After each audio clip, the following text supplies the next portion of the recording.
All right, welcome back to another trade journal entry. Today is September 23rd, 2025. New York session as always.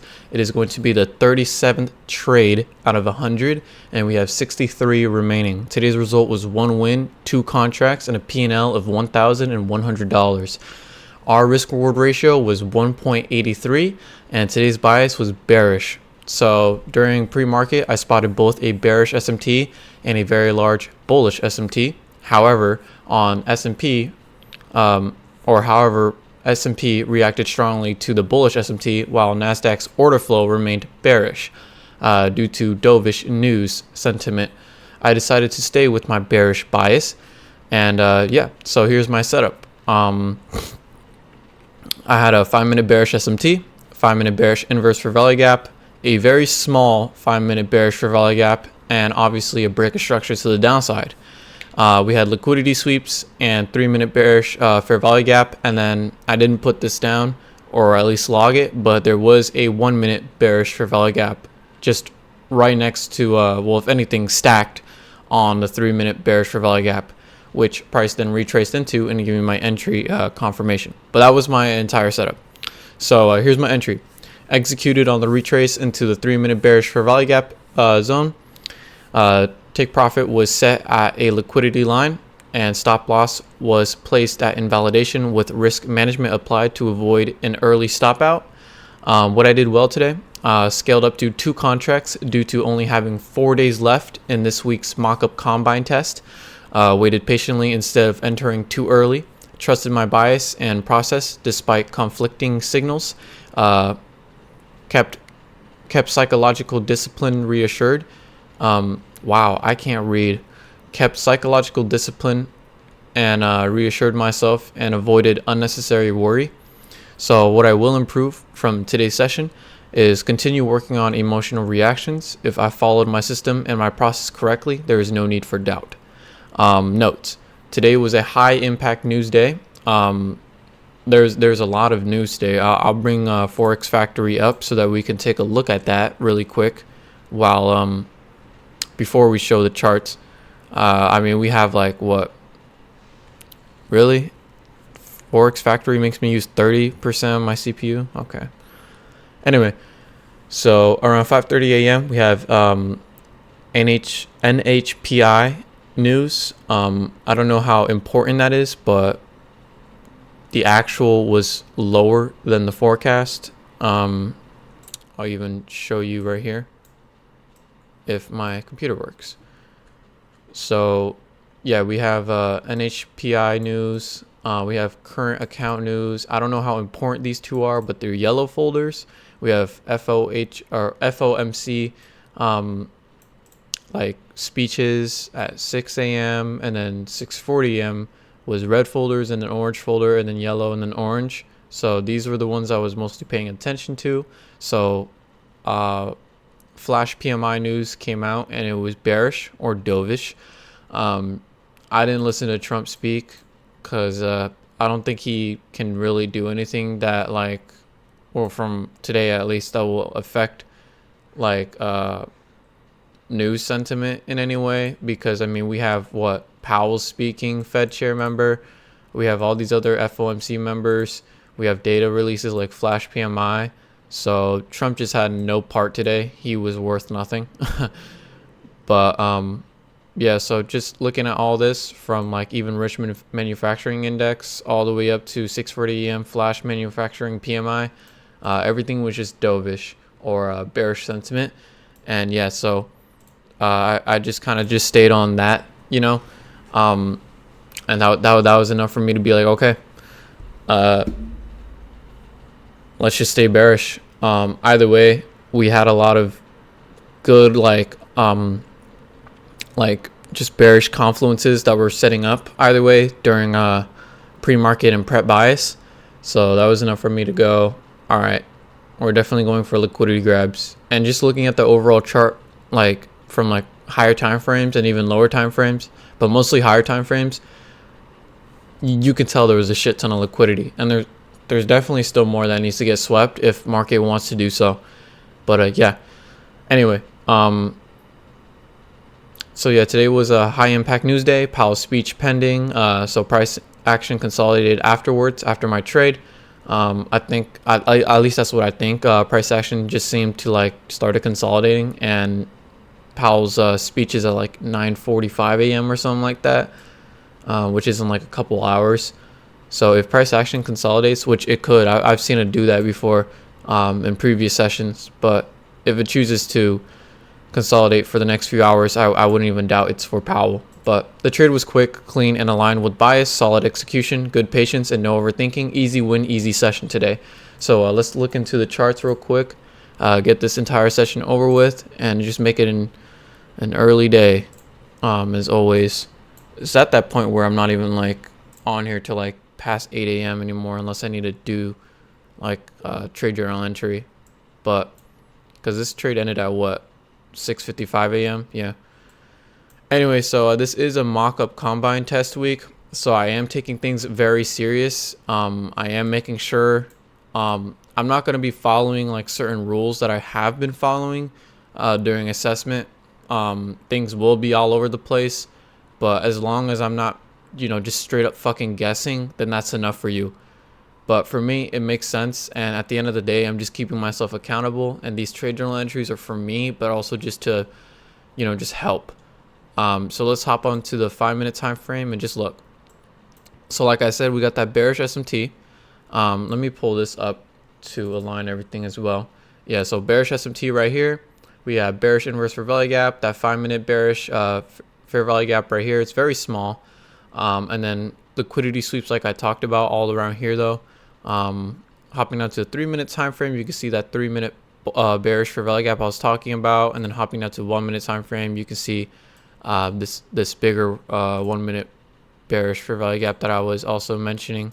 So if I just make this the right color coordinate and everything, so you can see, it was a good retrace on not only a 3-minute time frame but also 1-minute time frame. I entered off the first retrace into the 3-minute bearish fair value gap because already like this bearish move down, I was like, damn. Because I could have entered off of this right here. I already had enough confluences that were aligning during prep bias and pre-market.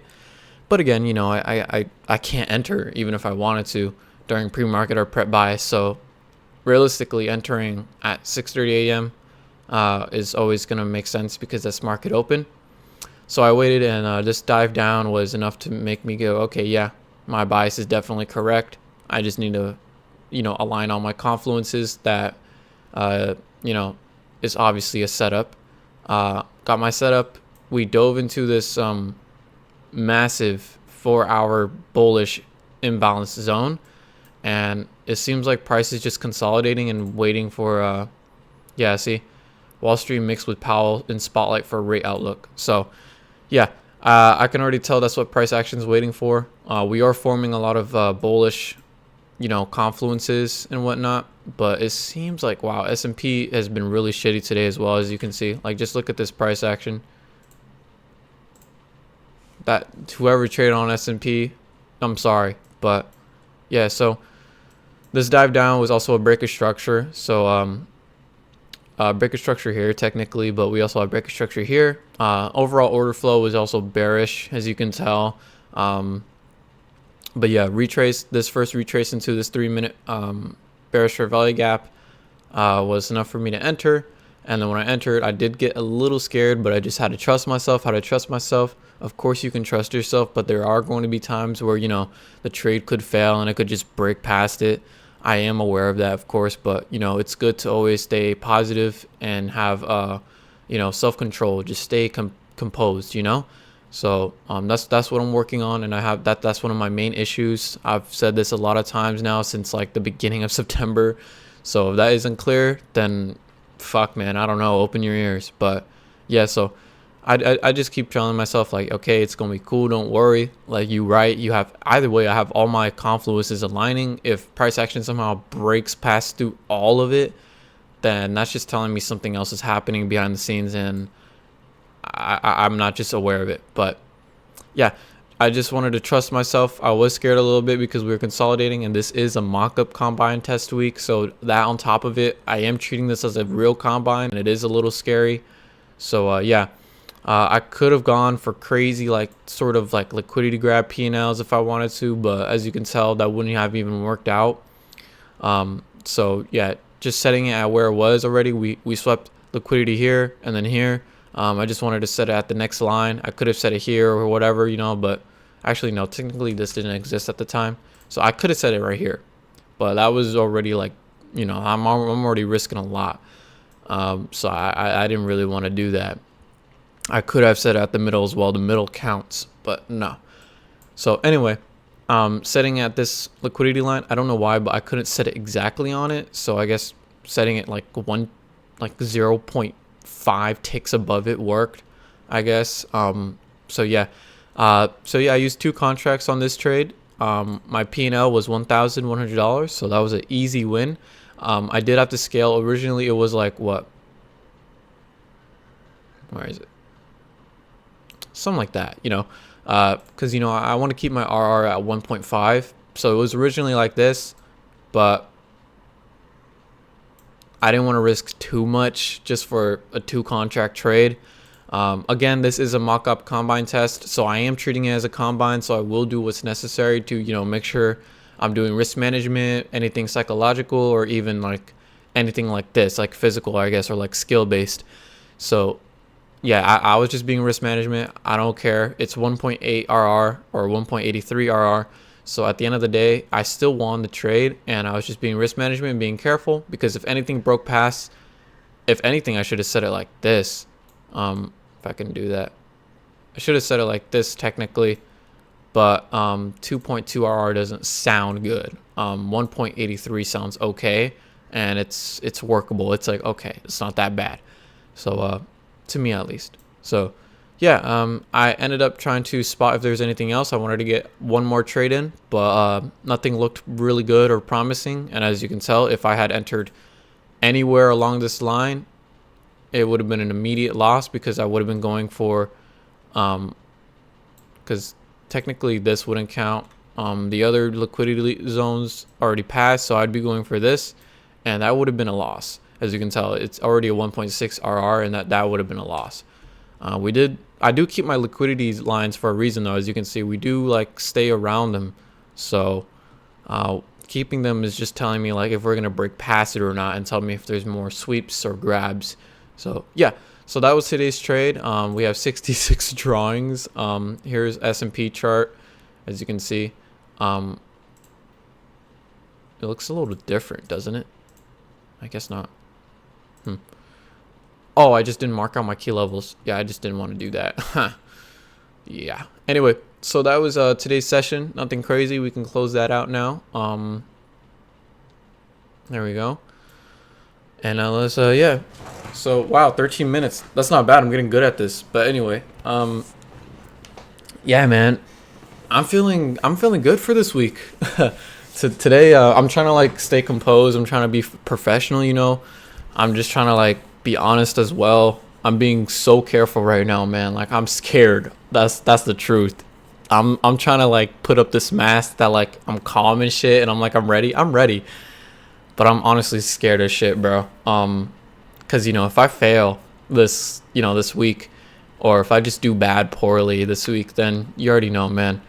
I'm not gonna be able to take that test, and I would really like to take that test. Like I'm ready. I'm like internally ready, bro. But yeah, I'm scared. You know, I'm human, man. So I still got flaws. I still make mistakes, whether it's, you know, not being able to spot certain confluences, or like the urge to want to get out of a trade or not even take a trade, the hesitation, just all that, you know, other aspects. You know, I'm human. You know, I'm not fucking a machine. But yeah, today, today wasn't like even an A tier setup. It wasn't even A plus. It was, if anything, like a B plus setup, or it was a B tier setup. But I scaled to 2 contracts because I wanted to make up to, for yesterday. I only have 5 days since yesterday. You know, there's only 5 days in a week for trading for me, from Monday through Friday.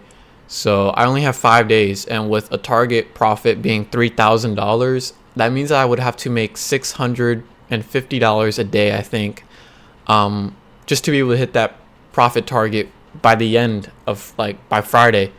And that's not even assuring if I can take a trade on every single day, like unconsecutively. So, or non-consecutive days, whatever. But you get the point. So I just need to be careful here and keep in mind, like, I didn't trade yesterday, so I will have to try to make up for that either today in terms of contracts, or like, scaling to just, I didn't have to go for 2 contracts. If anything,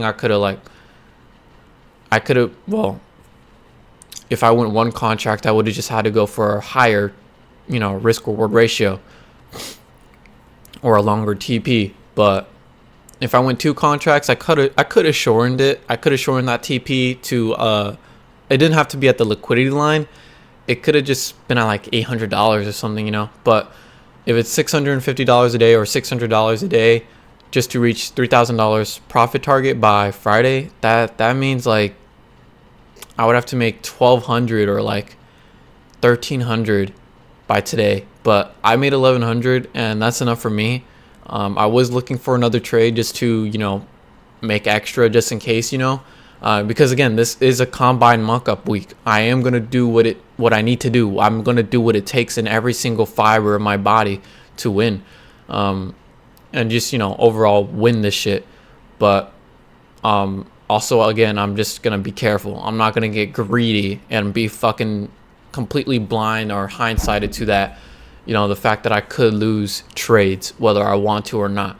So, yeah, 1,100 is way more than I expected today. I was expecting at least 800, 900 today. I was already coming in with that mindset. I was only willing to risk a little bit. And yeah, I don't really come in with like a fixed mindset of like, I'm willing to risk 600 spot on today. I just come on, and if 600 sounds like, I just use context, if price action like today I would have been willing to risk a little bit. Like, that's why I set my SL at where it was. Because again, like, people use percentages, people use ticks, people use USD, but I seem to use RR to tell how much I want to risk. Around 1.5 is good enough for me, and 1.5 is usually $400 to $600 depending on, how big of like that entire entry is, so 1.5 is enough for me. So 1.8 is already like but yeah, I just wanted to risk just a tiny bit. Anything past 600 is already too much for me, in my opinion. 700 is the max, like, for me, I think. I don't know, but I just go off of RR. So yeah, so good day. I'll make it a short trading journal entry. It's Tuesday already, man. I did get a new phone yesterday, so that's what I had to do, and I had a lot of other things to do yesterday too. But new phone, I got an iPhone 16 plus. I was gonna get the 17, the Pro Max, but they didn't have black. They didn't have anything. They had Tom and Jerry colors, bro. They had Tom and Jerry colors. They had Jerry being orange. They had Tom being the navy blue, and they got the white for the dog, bro. They got Tom and Jerry colors for the new iPhone colors, bro. But either way, I heard a lot of like bad reviews. A lot of people already have like the phone, I guess. They sold out really quick, so I was like asking people and DMing them if they had like the phone and how it was, and they were saying like it scratches hella easy. Like, they barely put their phone in the pocket of where they put their keys in. So like the keys like scratched the fuck out of the backside, and it was bad, bro. I was like, damn. There's just really a lot of bad reviews. It's not like I'm gonna like, grab this and like scrape the fuck out of it, but like it's just like, you use your phone every day, so it's not like it can be preserved. You can try your best, but it will end up being, used and confused. But yeah, I got a new phone. I've had the 11 Pro Max since freshman year, which was 2019. So it was time for an upgrade. Literally, the phone did not work, bro. The 11 Pro Max did not work. It was cracked all over the back, cracked all over the front. Fucking the top portion, like right here, didn't work. Oh wow, that's cool. You can see it clearly now. But Yeah, the top portion didn't work. The charging port didn't work. You had to angle it like downwards for it to hit like the, I guess the connector pins or whatever. But yeah, that phone was cooked, bro. And the battery life was just cooked too. Like it could only charge to 73% max. So new phone, pretty cool. iOS 26 update, my first time having it. It's cool, I guess. The glass update or whatever, something like that. It's kind of like it reminds me of the Fruitigo Aero, something like that. That aesthetic. It reminds me of that for sure. I fuck with it. But yeah, so that's it for today's trading journal entry. I should be I didn't upload yesterday's trading journal entry, but I will today. I'll upload yesterday's and today separately, but in the same day. So let's get that done. I'll see you guys tomorrow though.